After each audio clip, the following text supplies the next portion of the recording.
Welcome to Turn Up the Heat. What is Turn Up the Heat? We interview guests about how they're turning up the heat just a little bit.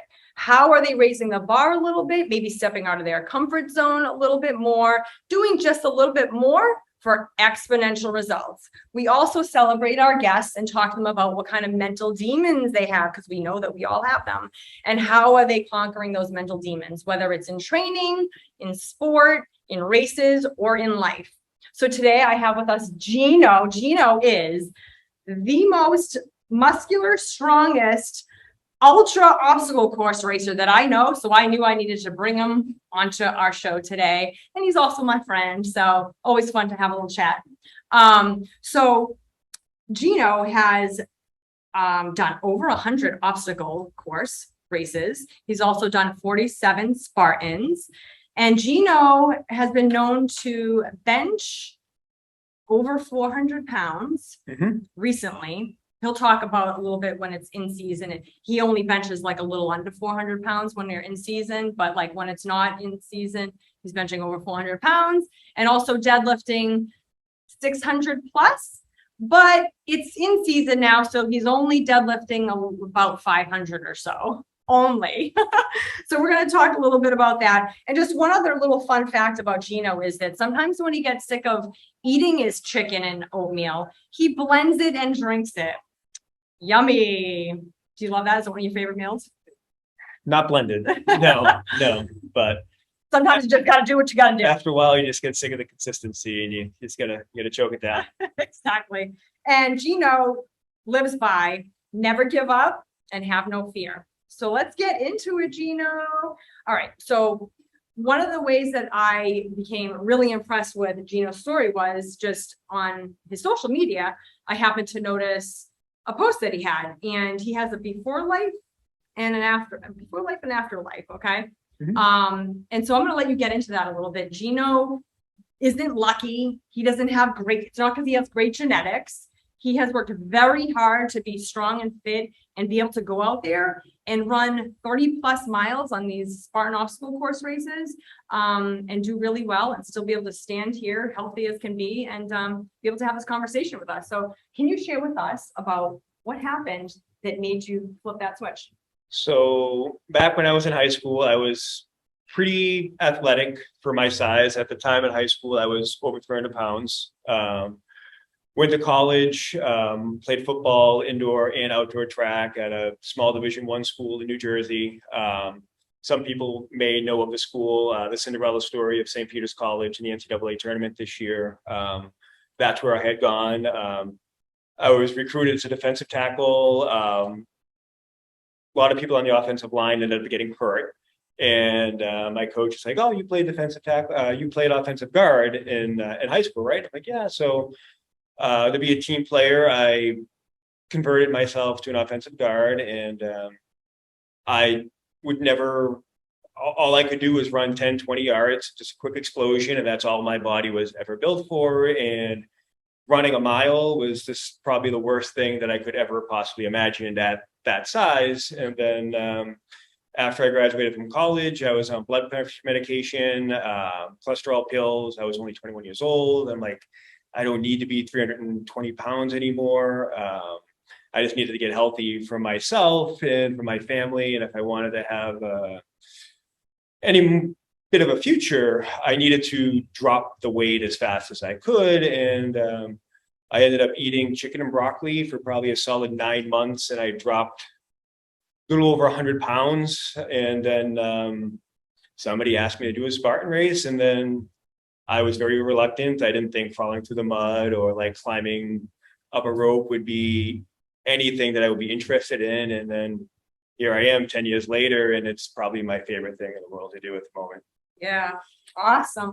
And so how do you balance all the heavy lifting that you do? Because I know there's a lot of people out there that think they're one or the other. They can either lift and be strong, or they can run, especially running distance versus, because Spartans and all these obstacle course races have different distances, you know, whether it be 5K, 10K, 15K, and then you're 30 plus miles, 50K. So for you, someone that is lifting so much weight, pushing so much weight, also doing that kind of those kind of miles, how do you balance it out?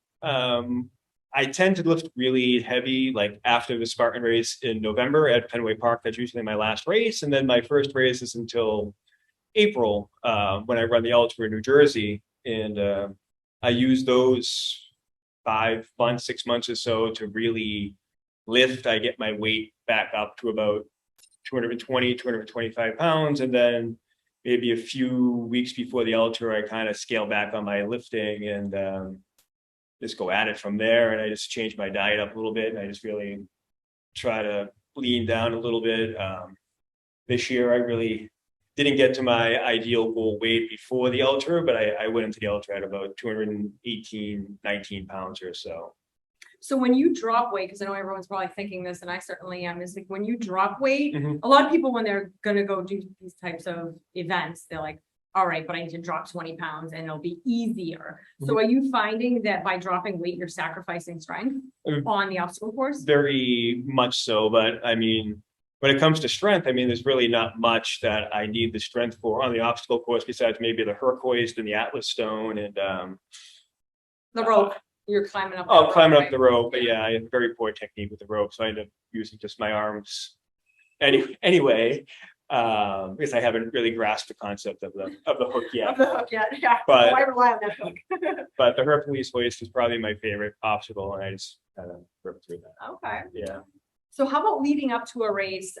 Let's just say the last 2 weeks leading up to a race. How do you prepare for that from a training perspective? Leading up to the race, I definitely cut down the weights that I'm doing. I don't go nearly as heavy. I don't want to risk any injury of getting hurt. I've done that in the past where I'm like, oh, I got 3 or 4 days. I mean, I can really go heavy here. And I was like tweaking my shoulder. And like it just Right. doesn't work out as well. So I try to taper down a little bit more. I try to get a few miles in. And then probably the 2 or 3 days before the race, I really don't do much of anything. Just maybe the elliptical on Thursday, nothing Friday, and then full steam ahead on So Saturday. 2 to 3 days. I'm trying to picture this. So say that the race is on Saturday. Mhm. So like Tuesday, you might still lift heavy. I will a little bit, yes. Okay. Yeah. Then Wednesday I won't, and then Thursday I'll Okay. really just do cardio, and then Friday nothing. All right. All right. So tell us about nutritionally, like not even just leading up to the race. We'll get to that, Mhm. but like, what does your nutritional regimen look like? Usually I'm up by about 4:45 every day. I'm at the gym by about 6 o'clock. After I work out after I'm done lifting weights, I will have a quick protein shake, just the protein and the water. Right after that, that's probably around like 7:45. I'll do about 30 to 40 minutes of cardio and then off to work. And then probably around like 10 o'clock, I'll have brown rice, chicken, and broccoli. And then 1 o'clock, I'll do the same. Lunch and then, one, lunch two. yeah. And then 4 o'clock, I'll do the same. And then 7 o'clock, by the time I get home from work, I won't have that, but I'll have like a sweet potato, maybe like a salad, and maybe red meat or shrimp or just something that's not Okay. chicken as a protein. Okay. Yeah. So that's pretty much your go-to. Is it perfect like that 7 days a week or do you No, have a cheat but day? by no means it Cheat is. day? It is not. I mean, sometimes at work, That's ideal. that would be ideal. Yeah, that would be in a perfect world. But sometimes at work, I'll get busy and I'll end up missing a meal, and then I'll maybe like try to add a little bit more to the next meal, but then I don't want to because everything is super bland and Yeah. not flavorful. So. And you have a lot of events you go to for work, right? You go to different sporting events that you get invited to. So I do, are you yeah. out there grabbing the popcorn and the hot dogs? No, not like if I go to Fenway Park, like I'll try to have like a pretzel or Okay. like a bag of peanuts or something that is not a full-fledged sausage or Okay. nachos and cheese or 17 Yeah. meals. Right. Yeah. So do you sometimes like when you do something like even a pretzel, that's more than you normally have, like, are you finding that actually helps you or hurts you or not? I find myself being a little bit more hungry at home because I'm just getting those empty, like, they're just refined carbohydrates. It's Right. not good for you. Right, So right. they just turn Messes into with your blood sugar. Yeah. All right. How about leading up to the race? So it's, you're 7 days out or 5 to 7 days out and then leading up to like 3 days out and the day off. What does that look like? I mean, I always try to People want to know. carve up about 2 to 3 days before the race because I know they say you're supposed to carve up the night before, but like that doesn't really get into your system the way that it should. So you kind of got to build those carbohydrates up so your energy gets stored for race day. Right, absolutely. You want that glycogen, you want Mhm. to be stored as that. Okay, awesome. And then any rituals leading up to the race? Like race week or race day, any rituals? I mean, like even like an outfit, like you have an outfit. I pretty much wear this.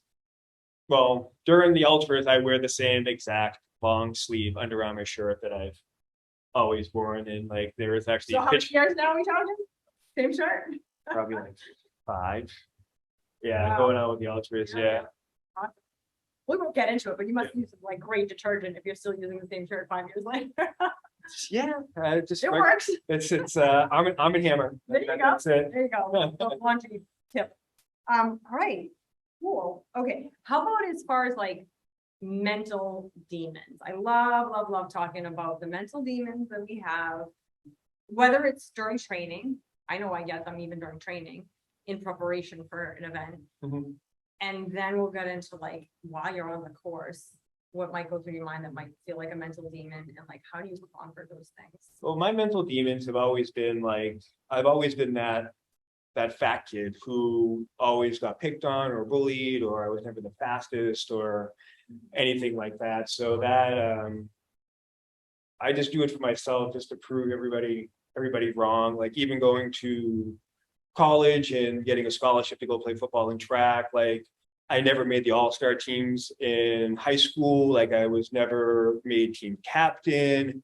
And then all those people who did get those accolades didn't go to nearly as good of a school as I did, or they didn't end up really playing that much. And I don't know, I just kind of got overshadowed because of my weight, and I wasn't the most social person. So I just really needed to prove something to myself to go Division 1 instead of going Division 3. And then just being I don't know, it's just a very different feeling to, how can I say it? I just get looked at very differently now than I did when I was heavier. Like people kind of just looked right through you. Yeah. And I just go on the course just to prove everybody wrong that Right. I am worth it and that I can do it. Right. Awesome. And then how about like when you're on the course, like if you're having, like I know when I'm out there and I'm having a moment, like if you're out there for 30 miles or even on the 10K races, Yeah. it's like, oh, all of a sudden you're like, oh, the legs are junk. And I go, you know what? One thing I learned the last few years is like, there's a second win, there's a third win. Mhm. It's coming. No, I'm gonna feel like crap, I'm gonna feel good. I'm gonna feel like crap, I'm gonna feel like good. So what do you do when you're like, oh man, I don't know. I don't like someone. It's going to sound odd, but I think of my nephews, and I don't want to just.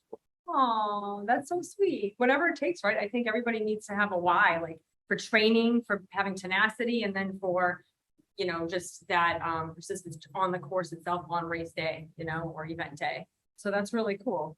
How about, and do you have any like quotes or mantras? Like I have so many that I have go through my head during like a race and training. So my freshman year of college, I'm going to say my senior summer going into my freshman year of college, coaches sent us a weight book regimen. And it was all the stuff and all the weights that I needed to do to train to be in shape for my freshman year. And I remember just being online, just trying to find as many motivational quotes as I could. And I wrote them all over the top of the weightlifting program book. And one of them that really stuck out to me was the 10 most powerful 2-letter words put together. And those are, if it is to be, it is up to me. And that's what that's what it boils down to. I mean, if you want something, you need to do it yourself because no one is going to come and do it for you. Right. Wow, that's really cool. I love that. Anything else you want to share? So we're here at Fitness Appeal in Lawrence, Massachusetts. And inside those doors, we're out here because it's classes and you never would be able to hear us if we were in there. But there's all kinds of obstacles. And there's also boot camps that are run here. And I know that some people will see some posts and things like that. And we look like a bunch of crazy beasts out there training. But I also remember walking into this gym, I don't even know how many years ago, 12 years ago, plus 10 for me now. Yeah. Yeah. And I just remember being like, okay, I can't do any of this, but I can do I'll do the boot camp. I can work out. I can throw some kettlebells around. And then, I try an obstacle. And then I just keep saying, you can't until you can't. You take that one step, you can do a little bit, and then you can do a little bit more, and you can do a little bit more. So I guess my point is, what would you say to someone that sees the posts about fitness appeal and they're thinking, man, I'd love to go there. I'd love to be part of that community. I'd like to check it out. But they're just like intimidated, or they feel like they're not in shape enough. Because that's the other thing. A lot of people be like, I'm not in shape enough to go to the gym. It's like, well, you need to go to the gym to get in shape. So what do you have to say to people that are a little intimidated to come here? There is no reason to be intimidated whatsoever. Everybody who comes here is absolutely wonderful and full of encouragement. Like, I never thought I could do half the things that I do now, but by coming here and just training on the obstacles and just trying to do the things I thought I never could, it's just become second nature to me now. And like, I'm really nothing special. And if you want something, you just need to get up and go and do it. Like I say, because no one else is no one else is gonna do it for you or push you to go and do it. So you just have to bite the bullet and say that you can and just kind of want it. Go after it. And I'm gonna go off on a whim here, and Victor might kill me, the coach that owns this place. But I'm going to say that if you come down here and you bring a friend, Victor will give you 3 days free, a free 3-day pass.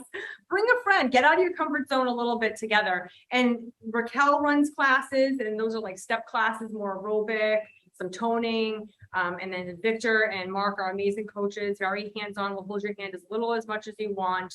There's great boot camps. And like Gino said, everybody is so welcoming here. It's a one big happy family, and we're all different fitness levels. We're all different ages, all different shapes and sizes. And at the end, and we all have good and bad days. No, and by coming here, it's just like running ultras, and I'm seldomly ever failing an obstacle whatsoever, unless it's the spear throw, which is kind of 50-50 for me. But every obstacle is here, and anything that you're really going to see on the course is going to be here at your hands. Absolutely, yeah. And if you are thinking about actually doing the obstacle course races, you might as well. Yeah, like I always say, sports specificity, like come practice those obstacles. You know, I even had one this weekend with beater. Yeah. And I'm like, I haven't done that in a long time. And I'm like, shoot, I wasn't prepared. That was on me. Oh, I mean, when they first introduced Twister, like I saw it at a couple races, and I had failed it every time because I didn't know what technique to use or how to do it. And then I came here, and now it is my absolute favorite hanging obstacle that's out there. It's just like, I love being a big dude, being 220 pounds, and just being able to rip through the Twister during an ultra at my size, and just completing the obstacle. And you really get that boost of adrenaline and that like second wind that really just encourages you just to keep going. Like when you get done doing a burpee or something, you're just absolutely miserable. So just being able to have the training to do so, it's just going to make your race performance so much better. And that would be a great dovetail into the rapid fire questions I have for you, because like what one of them questions is, what's your favorite obstacle? But I have one more question before we get into rapid fire. It's only like rapid fire questions. But do you have bad days, like whether it's bad training days or just, you know, bad days because you're like a really upbeat person, you have these positive quotes and mantras, you've done a lot, accomplished or not a lot, I know you're confident, but like what does a bad day look like for you? And I realize this might be a vulnerable question, but like what does a bad day look like, and how do you translate what you learn in sport into real life?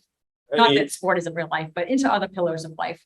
I mean, no day is, I mean, every day you just wake up, or at least you hope you wake up when your alarm goes off. And that could be the start of my bad day, because I don't live anywhere near close to my job, nor my gym. I have a pretty hefty commute. And if I don't get out of the house in time, it kind of just screws up my entire day. And it's just like a trickle down effect. So, and then when I get to the gym, I'm rushing, or I don't remember something, I forget something, I don't pack my gym bag right, or I forget my weight belt. And God, his chicken and his oatmeal shake. No, just kidding. And then you just get to the gym and you just kind of just not in the zone. Like you don't have that like kill attitude that you always have. And you just got to remind yourself that not every day is going to be perfect. And I have some really, really bad days, but like, you don't just pack it in and just sit in your car and go to work. You get to the gym, you go to the gym, you do your workout, even if it's not great, because the only bad workout is a workout that doesn't happen. So that's the only bad one. Right. Absolutely. I agree. What is somebody that I talked to recently said they have a saying that they call, "Hey, what's up? How are you? Say hi to the podcasters, podcaster viewers." So be BTN workout, better than nothing. Yeah, Right? exactly. Even though it's my life. I mean, you're still burning calories. You're still moving. Yeah. Like it's just You always feel a little bit better. better. Yeah. A little bit. Mhm. Sweating a little bit. Sorry, what is your least favorite obstacle? My least favorite obstacle? It's probably a tie between Olympus and the rope climb. Even though I never fail the rope, I always go into it with a terrible mentality because I don't have the proper technique for it, and I just have 2 left feet when it comes to that. So Yeah. I can be completely gassed, and I just really have to just choke my way up the rope. Right. And then with Olympus, yeah, my hands, like as you can see, like my hand here, like my finger is, I think I broke it. I don't know what I did with it, but I don't have that grip to really go Right. on Olympus. So that finger doesn't It's straighten kind out. it Right? does not straighten Yeah. out, and that has been pretty detrimental to me as of late. Yeah. And then I have very, very poor flexibility. So when I do Olympus, like the rope, I don't use my feet. I just shimmy my chest across Olympus, and I just use the holes in the rock climbing clips. Okay. So those are All right. All right. those are probably not my. I'm going to two digress for a favorites. second. What are you doing for flexibility and recovery? Not as much as I Oh, should. do I need to challenge Gino? Do we need to hold him accountable that he needs to get to a yoga class? I know a few places, either yoga or yoga, right? And there's great stuff online as well. No, that's my fault. I always have that little bit of an ego where I need to be strong, and that's always been who I've been, like being heavy, and at my current weight, like I've always been the stronger person, Yeah. and the person who gets called to go move everybody's furniture or Right. you move my fridge. So Yep. I don't want to sacrifice the time lifting weights to work on my flexibility, Right. and that is a terrible fault of my own that Oh, I gosh. really need to work on. All right. All right. We're going to have to talk about that. All right. What's your favorite obstacle? Probably the hoist or twister, one of the two. Okay. Yeah, I just like doing the hoist because everybody kind of just like looks at me like, what the hell is going on here? And how did that bag get up there so quickly? Right. Right. Yeah. You are strong. Because I don't use, all I use is my hands. I don't put my feet on the bar. I remember when Spartan Right. first came out, putting your feet on the rail was actually a penalty. Like Right. you weren't supposed to be able to do that. You're supposed to stand there and pull it rather than Yeah. use your back and your entire body to do the I just hoist. realized that they changed that. Yeah, so I've Personally, always, I'm happy they did. I mean, I'm a dinosaur when it comes to racing, Yeah. so I kind of have that same mentality. I don't like rules. changing. Okay. Yeah, Alright. for the easier. I think everybody should have to stick it out and pull the All right. hoist So down. watch out for him on the hoist or the twister. Mhm. Okay. So Spartan and a lot of the other obstacle organizations, but definitely Spartan is it's worldwide. Like there's a lot of really cool destinations. I like to call them Racecation. That's what I'm big on now. So if time and money were not an issue, what would be your dream Racecation or race destination? I would just love to go to Italy. Italy? Do a race out there and just soak in the sights. I mean, I'm a full-blooded Italian. I've never been over there, and I've been dying to get over there. So maybe to do a race and complement it with a vacation would be a really big dream Awesome. of mine to do that. I see a Racecation in the future for Gino over here, definitely. Okay, and do you like hot sauce is your final question? To an extent. And there's a reason I ask, right? You viewers, if you've watched all my shows, like all 5 or 6 of them so far, my show is not named after hot sauce. The fact that I love hot sauce, like really, really hot sauce, turn up the heat, but it may have influenced the name a little bit. And so I like to talk about hot sauce. I like to know what your temperature of hot sauce is that you like, because everyone likes flavor. Mhm. And they have, mild, medium, hot, like super hot. And the reason is, I don't know if you know this. Do you know why I'm asking? Do you know what the guest gets for being on my show? Nope. Ben got his the other day. I gave it to him at the race. Oh, sweet. You get a bottle of hot sauce, handpicked by me, specifications based on your liking for temperature, and also like what the heatness, which is by Hot Ones, the show. They have like a hot sauce club, and I have the monthly subscription. So I go to them to purchase, some kind of cool bottle. So Okay. when you get that bottle of hot sauce, you'll know what I think of you. Okay. So yeah. Hopefully you think very highly of Yeah, me. right. So we'll see what you get. But what temperature, like hot sauce would you like I- if you were gonna put flavor on your food? I like the challenge of trying the hot sauces. Oh, you but do? I don't necessarily like them on my food. Right. Like I'll do a little dabble here and there, but Mhm. if I were to do hot sauce, it would probably be You almost said so, you can go blue picture. Yep, we're coming in a minute. Yep. Sorry about that. it would probably be a little bit more moderate to hot, but not overly. Moderate to hot. Yes. Okay, Yeah. moderate to hot. I'm gonna have to- Somewhere on a scale of 1 to 10, I'd probably say a 7.7.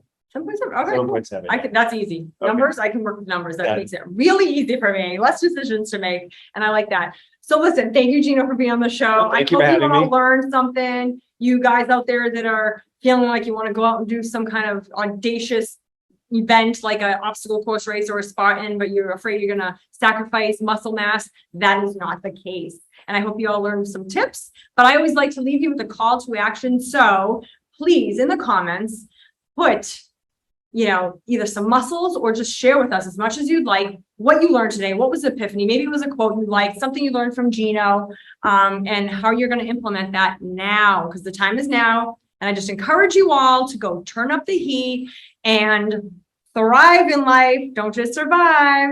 See you next week. Bye. Bye. Yay! Oh, no.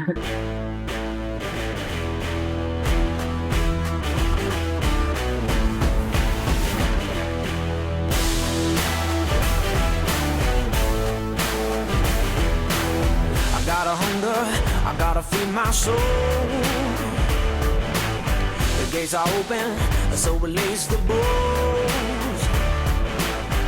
Don't hold me back no more, unleash the beast inside. Stand up with my pride, I was born to toe the line. I'm ready to light the fire inside.